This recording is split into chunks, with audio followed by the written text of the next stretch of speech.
que eu escolhi os pobres de espírito. Quando a Iraci me convidou, eu falei com ela que eu gostaria de falar durante o ano das bem-aventuranças. Por quê? Porque Gandhi falava, se todos os livros do mundo se perdessem e ficasse só no sermão da montanha, que nós teríamos material suficiente para vivermos felizes, né? Então é um assunto que muito me encanta. Então, a primeira bem-aventurança que nós vamos falar são os pobres de espírito, né? Quando a gente fala assim de pobres de espírito, a gente remete, eu brinco muito assim, né? Que também a gente acompanha uma cidade lá do centro onde eu vou, e a gente falou desse assunto, deve ter uns 3 meses, né? E os meninos ficaram muito perdidos, né? Porque pobreza remete à escassez, né? E quando a gente fala de escassez, a gente já pensa na questão material. Lógico que nós aqui todos não temos essa ideia dos jovens, mas sempre a gente vai encontrar alguém que tem alguma dúvida com relação a esse assunto. Então eu fui buscar material no livro Evangelho por Emmanuel, comentários do Evangelho de Mateus, do livro de Mateus. Então ele começa falando para nós que aí é interessante a primeira frase do negócio: a humildade é o ingrediente, sem qual o pão da vida amarga a boca. Tinha que ter pão na história, né? Como é que é? Tinha que ter pão na história, né? Pois é, a humildade é o ingrediente sem o qual o pão da vida amarga a boca. Quem não sabe, a gente toma padaria. Tinha que ter pão, né? Por isso que eu escolhi esse assunto. Eu não fui atrás, não. Então ele fala, é interessante algumas reflexões, que ele fala que nós podemos ser ricos, quanto formos. Se a gente não edificar o uso do dinheiro, daquilo que a gente tem, nós seremos prisioneiros do ouro que amontoamos. E nisso, quando a pessoa guarda só para si, aquilo não tem utilidade, ele acaba sendo prisioneiro disso. Medo de acabar, né? Medo de ficar pobre, né? Aí ele fala, se você tem autoridade, muitos de nós aqui temos autoridade, né? Ah, mas eu não sou chefe de ninguém, não, mas você tem autoridade dos seus filhos, né? Da sua casa. Então, se você não usa essa autoridade para distribuir talentos, você acaba sendo um empreiteiro inconsciente do crime, porque você passa a ser autoritário. E a autoridade mal usada, levando ao autoritarismo, leva ao crime, não é? A gente acaba cometendo crimes, mesmo? E porque você vai usar isso a seu próprio benefício. Ele fala da cultura, né? A pessoa culta, a pessoa intelectual, que tem muitos conhecimentos, né? Se ele não usa essa cultura para iluminar os outros, se ele não entende que toda a inteligência vem de Deus, porque nós temos algumas não digo religiões, né? Algumas seitas que dizem para nós que a inteligência é algo que não é dado por Deus, que você conquista a sua inteligência, tudo bem. Mas Deus permite que nós desfrutemos dessa inteligência, né? Eu brinco muito, eu devo ter feito alguma coisa muito errada com minha memória, porque a memória é zero. E não é de hoje, né? É péssimo. Ele vive bravo comigo porque eu saio de casa, hoje mesmo aconteceu. Fui na minha mãe tomar café com ela. Quando eu tô saindo de lá 9 horas, ele falou, você marcou entrevista? Eu falei, não lembro. Então, assim, se você faz mau uso daquilo que você tem, provavelmente você vai precisar ficar um tempinho ali sem aquilo, né? Então, a inteligência vem de Deus, mesmo aquela que você conquista através de tudo que você estudou, né? E assim, e ele fala uma coisa interessante, que se você não usa a inteligência para o bem, você vira um sujeito embriagado de vaidade. É o que mais a gente vê, né, gente? Pessoas inteligentes, que têm conhecimento, não conseguem dividir, se tornam pessoas vaidosas, né? Então ele fala que Deus, ele colocou a humildade como base de todo o equilíbrio da natureza. Olha que interessante, eu estava até comentando isso com o William no carro, né? Ele foi caminhar agora de manhã, e eu tenho uma caminhada diária que eu faço, E eu falo que eu vou lá na minha escola, que eu faço uma caminhada no bosque, e eu colho vários aprendizados nessa caminhada. Por exemplo, eu vejo uma árvore assim, eu falo, gente, que interessante, essa árvore ela sustenta outras plantas, ela dá sombra para outras plantas, né? Então eu vejo ensinamentos na natureza. E ele aqui fala de um ensinamento interessante. Se o sol não tivesse a chuva, o mundo seria deserto. Então o sol tem que ser humilde. Olha que interessante. Emmanuel está falando isso, né? O próprio Emmanuel está falando. Então, o maior ensinamento de simplicidade, quem que nos deu? O seu próprio nascimento, né? Uma manjedoura.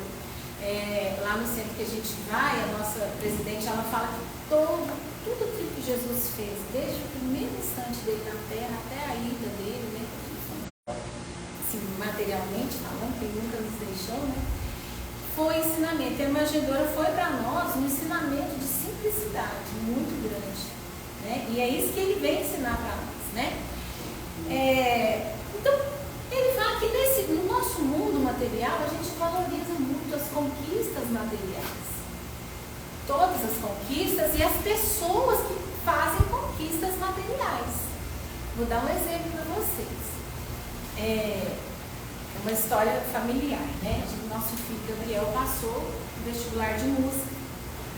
E as pessoas nos perguntam, seu filho passou? Aí ele passou música. Nossa, gente. Que bom, né? Não é assim? Aí a gente fala, não, ele está seguindo o sonho dele, né? E para nós também, no início, a gente fala, meu filho, é isso mesmo que você quer? Porque a gente sabe que a vida de música é difícil, né? Não, mas eu quero. Então vai ser feliz, né? Atrás do seu sonho. Então a gente percebe isso, porque nesse mundo as profissões valorizadas são as profissões de médico, né? Advogado, engenheiro, essas profissões novas que estão seguindo agora, né? Madeiro. Então, o Emmanuel fala para nós que essa questão de pobre e rico, isso não existe no reino de Deus. Isso é ilusão criada por nós mesmos. Nós criamos essas ilusões. Por quê? Pense bem. A gente não costuma olhar muito a essência do ser humano, não é?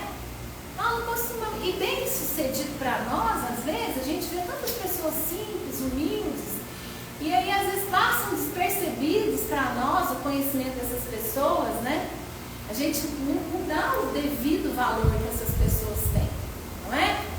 Principalmente os idosos, né? Eu fico vendo assim, eles não são valorizados como deveriam ser. Eu, graças a Deus, eu poderia valorizar mais, mas, por exemplo, né? Eu sei que eu sou falha, devia mais, mas eu, graças a Deus, eu tenho uma gratidão muito grande por todos os idosos que passaram pela minha vida. Minha avó, me lembro, sentava muito no pezinho dela, ficava apertando as veias dela, conversando. Então, essas pessoas não são valorizadas, né?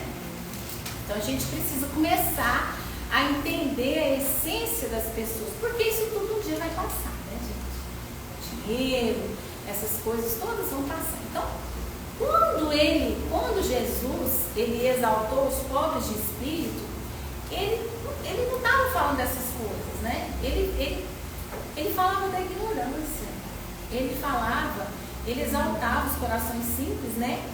E o enriquecimento da alma. Do que a gente tem que ser pobre? Daquilo que a gente acumula, desde que nós fomos criados e resolvemos caminhar por esse caminho torto do aprendizado através do erro, não é? Que é um caminho que nos traz muito sofrimento. Porque, vejam bem, foi muito interessante que essa palestra, essa conversa aqui, eu falo que é um diálogo, né? Eu falei ela ontem lá no Fé Esperança, minha amiga teve uma emergência e a gente falou disso ontem lá. E aí eu fiquei falei, gente, se a gente for olhar a história da humanidade, de pessoas que fizeram tudo que fizeram, somos nós.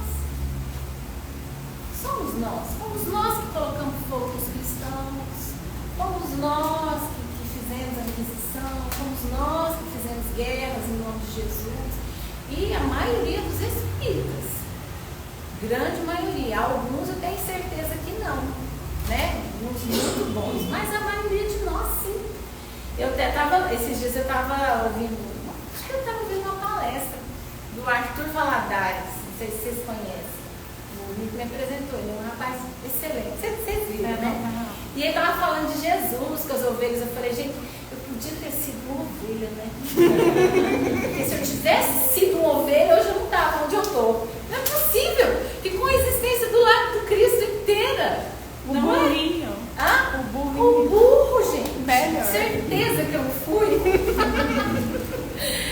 E aí, falando dessa vaidade que a gente carrega, né? Eu trouxe aqui, eu acho que a maioria de vocês já deve ter lido, ouvido falar há 2000 anos. Quem já leu? Eu li Quem não naquela leu? época. Hã? Eu li naquela época. Quem não leu, por favor, eu li toda a obra de Emmanuel durante a pandemia. Foi maravilhoso. Fazer um parênteses. Na pandemia eu falei, eu vou mudar minha vida. Eu vou começar. Boa noite. Eu falei, eu vou começar a colocar coisa boa para dentro de mim o mais rápido que eu posso. Porque eu acho que eu estou perdendo. Então eu comecei a fazer academia, não parece, mas eu faço, gente, todo dia. Comecei a fazer academia ouvindo palestra, eu li a obra de Emmanuel toda, li a de André Luiz quase toda e graças a Deus não parei. Falar que eu estou iluminada é muito forte, porque pelo menos minha consciência está me chamando mais atenção das feiras. E lá no livro, ele conta a história de Públio Lento dos Cornélios, que foi Emmanuel. É um livro dele contando uma das encarnações dele na época de Cristo. Ele viveu junto com Cristo. Não foram assim, não tiveram a história cruzada, assim, não aparece, mas assim, ele vai contar a história do único encontro que Emmanuel teve com Jesus. Porque quem era o Emmanuel? Ele era um senador romano, muito orgulhoso, casado com Lívia. Lívia era um espírito, que eles falam, a noiva espiritual dele, né? Um espírito de altíssima magnitude, um espírito evoluidíssimo, que hoje se encontra nas altas esferas espirituais e que para o Emmanuel ir visitá-la, acho que uma vez por semana, né? Ele precisa passar por uma limpeza fluídica. Não pode estar com ela, manda um zap, vamos se encontrar. Não é assim. Então ele era marido dela e eles tinham 2 filhos, Marcos e Lívia. E a Lívia tinha rancenismo na época, né? A lepra na época. Então ele conversa com um amigo também, senador, deu uma ideia para ele, para que ele fosse para a Palestina com essa filha, que eles pudessem respirar os ares da Palestina e pudessem fazer bem para a filha. Eles foram. Quando chegou lá, a Flávia piorou. A Flávia deu uma piorada.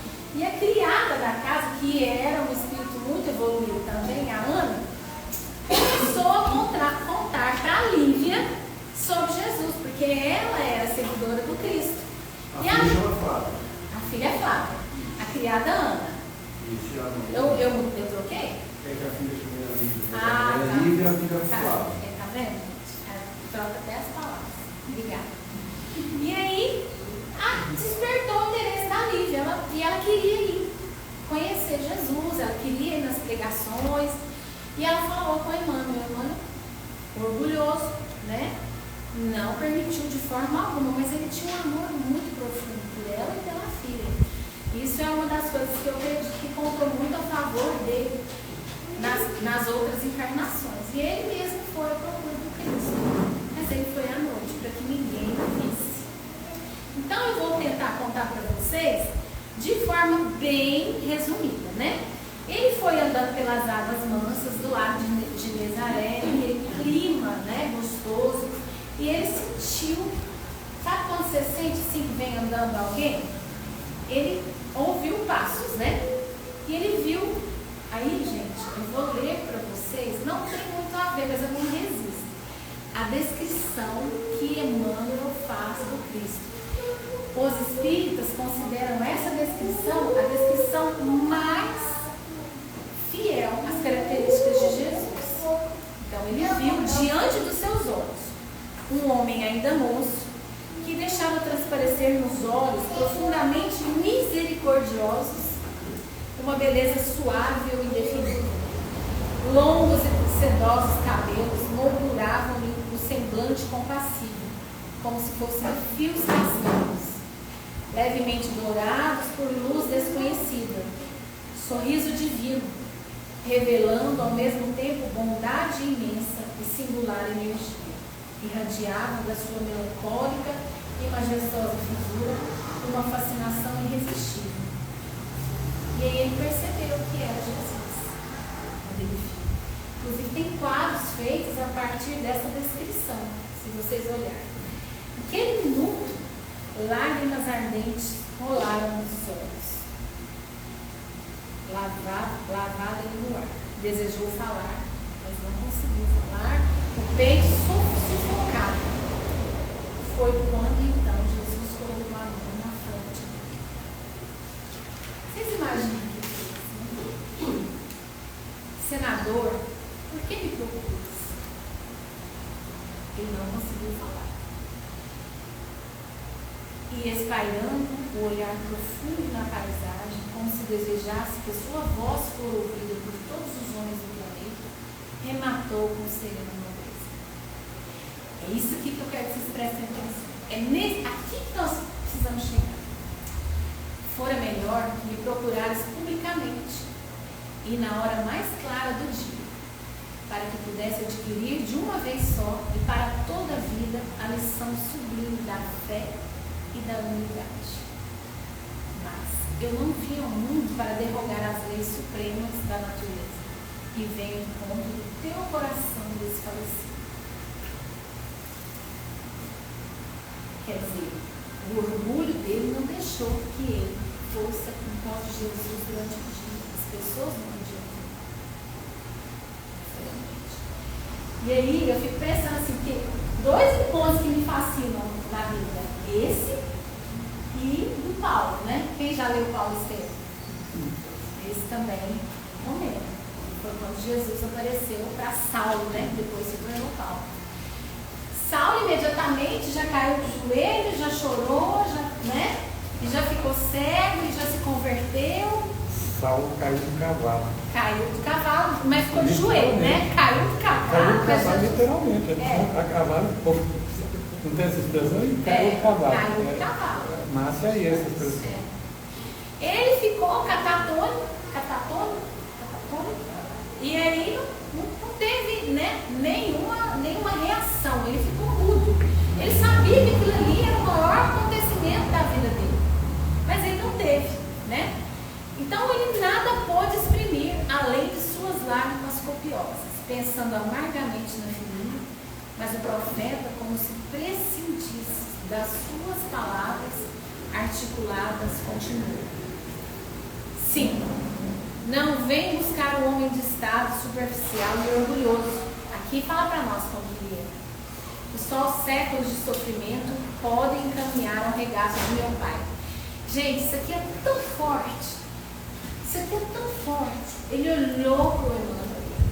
Naquele momento ele já sabia o que aquele espírito ia fazer. Ele viu turbulentos, mas ele amou Emmanuel. E eu fico pensando que Jesus é assim conosco também, né? Ele está me olhando aqui, ele sabe de tudo aquilo, tudo que eu tenho, mas ele sabe do que eu vou me tornar.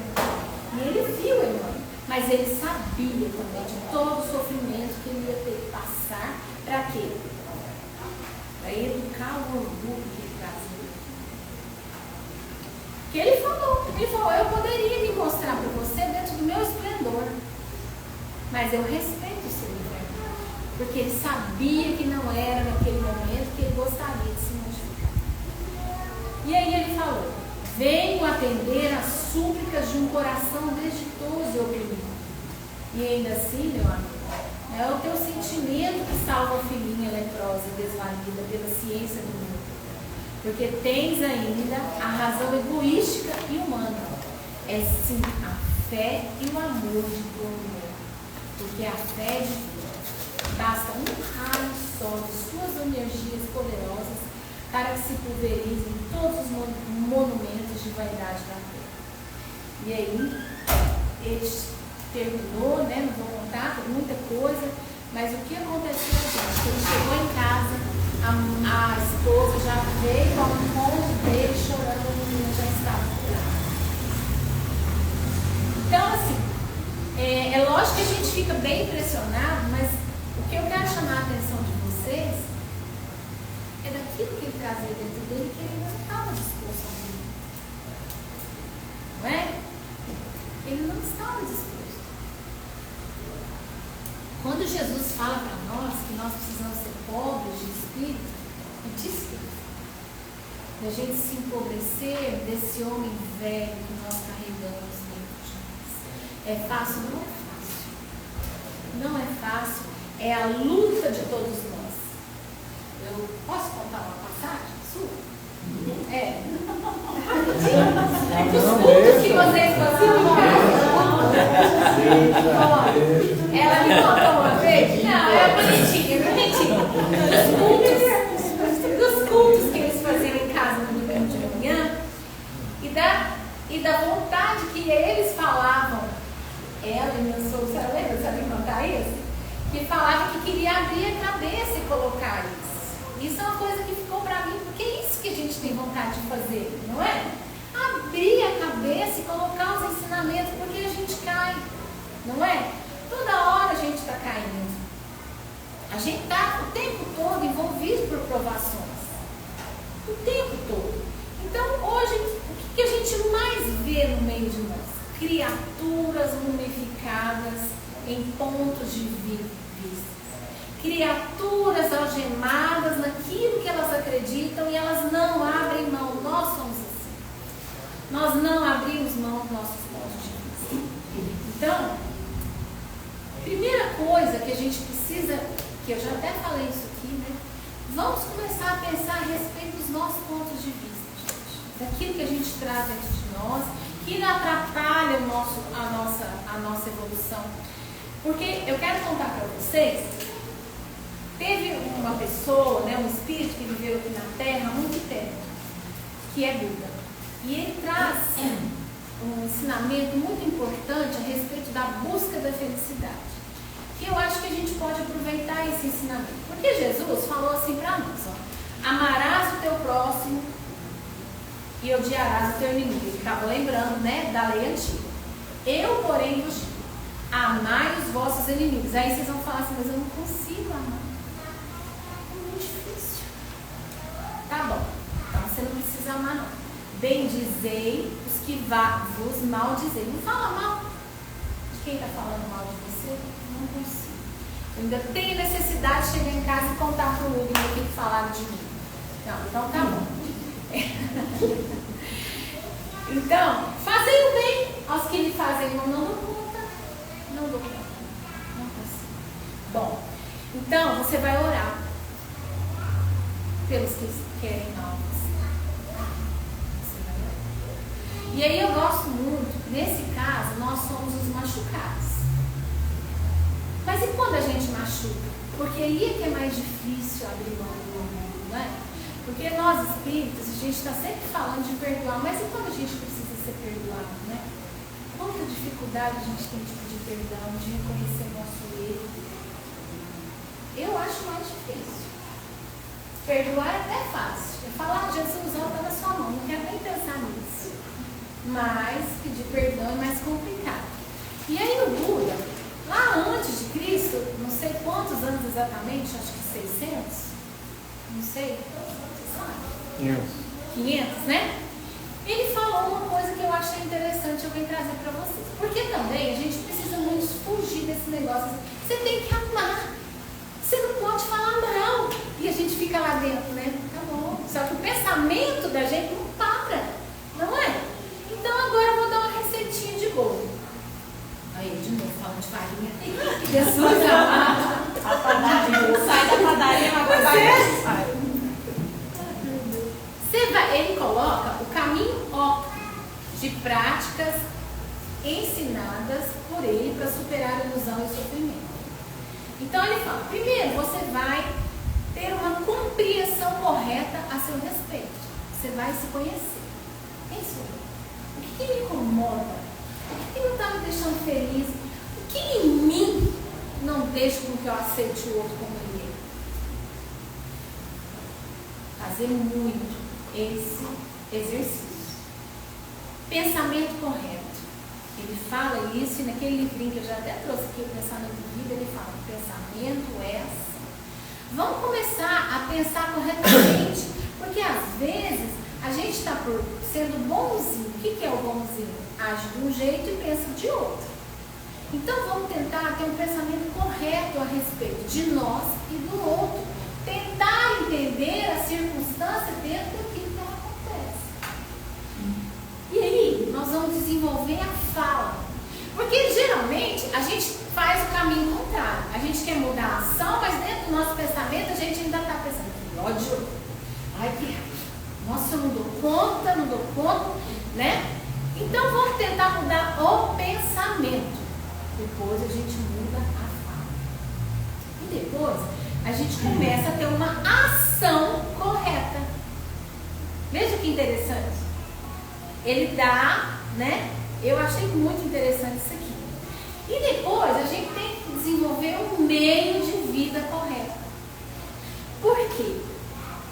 Hoje em dia a gente percebe muito a vida das questões superficiais. E a vida que o outro leva, a vida que eu estou levando, está correta? Às vezes eu tenho até boas intenções, mas eu estou solegando o posto, mas eu estou ofendendo a fila, mas eu estou sujigando aquele que está do meu lado, mas eu estou querendo que o outro pense com a minha cabeça. Ele não pode pensar do jeito dele, ele precisa cuidar da casa do jeito que eu quero, não pode ser do jeito que ele quer, não é? Então a gente precisa pensar sobre isso. Depois você vai desenvolver uma atenção, aí já entra no vigiar, porque toda hora a gente cai, né, gente? Você sabe, eu amanheço, nossa, eu faço cada oração linda, nossa, eu me admiro de mim, eu falo: gente, como eu olho bonito. Aí eu chego na padaria, o negócio já chega parecendo um rolo compressor de bravo, porque você já põe o pé e a vida é assim, né? Aí fico brava, aí você não fez isso, está sujo, não lavou ele. Aí eu paro e falo: ai meu Deus, caí de novo. Mas o bom é que com Jesus a gente levanta rápido, né? A gente não fica muito tempo lá na lama, né? Então, é assim. E aí depois que você desenvolve a ação, aí vem o esforço. Nesse livro Pensamento de Vida fala para nós do esforço. Porque nós temos que empregar os nossos esforços em ser pessoas melhores. O nosso esforço tem que estar nisso. Eu falo sempre, sabe? Não sei quem que eu estava falando esses dias. A pessoa: não sei quem, eu sei quem que é. Uma amiga minha muito vaidosa, adora academia. Que eu tenho que ir para academia, que eu estou gorda, não sei o que. Eu falei: vou falar que vocês não conhecem quem é. Fulana, mas a gente precisava pensar no tempo que a gente tem que se esforçar dentro de nós para a gente ser melhor. Porque a gente vai para a academia todos os dias, 1 hora por dia. Porque a gente tira 1 hora por dia para pensar sobre nós, para fazer nossas orações, para pensar, para nos esforçarmos. Nós nos dedicamos, nosso esforço é o mesmo. Não é? Pensa sobre isso. Tem dia que eu não lembro de Jesus. Tem dia que eu converso com ele o dia inteiro. Geralmente são os dias mais difíceis. Mas os mais fáceis, não é? E aí ele chega num ponto que tem uma pessoa que fala para mim que eu tenho que fazer isso, que é o estado de concentração. Meditação. Buda, ele fala para nós que nós precisamos aprender a meditar. Então a minha desculpa para não meditar é assim: minha coluna dói, eu não consigo ficar quieta, eu tenho aflição, eu tenho gastura, não vem, eu já fiz, viu? Tá fazendo, vou voltar. É a minha desculpa. Mas aí eu estava ouvindo que essas ideias eu peguei, eu gosto de falar que eu não gosto de me apropriar da ideia alheia, do Jorge Lacan, eu gosto muito dele. Então uma palestra dele que estava ouvindo, ele falou: gente, medita no ônibus. Medita no ônibus. Vai andando, pensando na vida, enquanto você está dirigindo, enquanto você está caminhando, enquanto você está sozinho. Começa a concentrar, desenvolver uma relação com você mesmo e com Deus. Não é? Então isso é muito importante para quê? Para que a gente consiga superar essas ilusões da pobreza de espírito que a maioria de nós ainda carrega. Alguns aqui, eu sei muito bem que já estão conseguindo se vocês também sabem mais ou menos. Então, assim, eu achei muito interessante, e eu vou ler para vocês da forma que está aqui. Simplifica a existência. Dom das horas, convertendo os minutos em ação construtiva e salutar. Descobriremos o nosso mundo íntimo. Eu acho que a gente precisa simplificar a vida, simplificar as palavras, simplificar os pensamentos, simplificar os julgamentos, não é? Eu vou pedir licença um minutinho para falar de uma... Eu vim com a camiseta de propósito de um trabalho que eu conheci recentemente, graças a Deus. Dona Dina conheceu esse final de semana, né? Que é um trabalho lindo que é desenvolvido aqui no Berlândia com as pessoas em situação de rua. Chama Fraternidade na Rua. Isso mudou a nossa vida, né? Conhecer essas pessoas. Por que eu falo isso? Porque eu falo que eu era espírita, eu sou espírita de berço, graças a Deus. Mas toda a vida eu, acredito que o Hugo também, a gente começou um trabalho bem do espiritismo, não porque a gente amava. Porque a gente tinha quem falava para nós, acorda e vai para a campanha de Deus. Você tem que ir. E explicava, mas a gente não tinha o amor. E aí, conhecendo esse trabalho, eu conheci pessoas que... E eu vou dizer para vocês, eu já tinha tido contato com essas pessoas aqui, no Dr. Antônio, em Araguari, lá na Lívia. Mas o que me tocou lá foi quantas pessoas fazem por amor, quanto elas não julgam aqueles que recebem. Não é? É um amor, é o mesmo amor que a gente vê. Então eu fico muito pensando assim, sabe?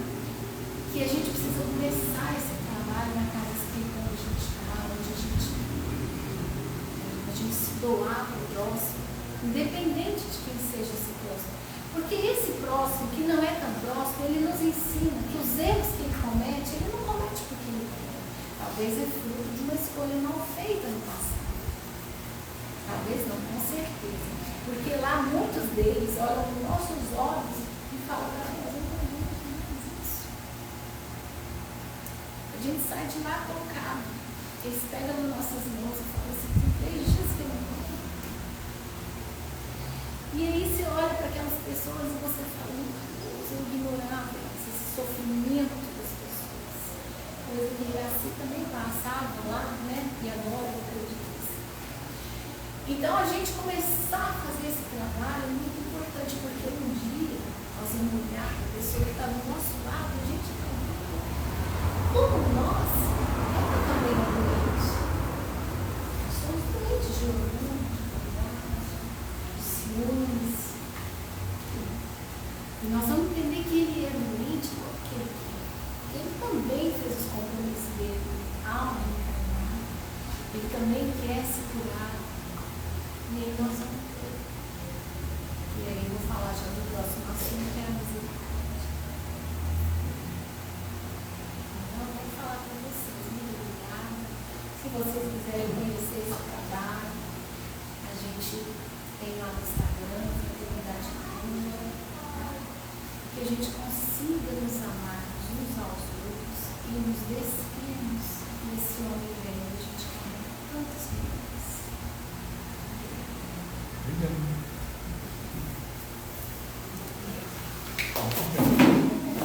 Gratidão a você, Carla, por todas as palavras.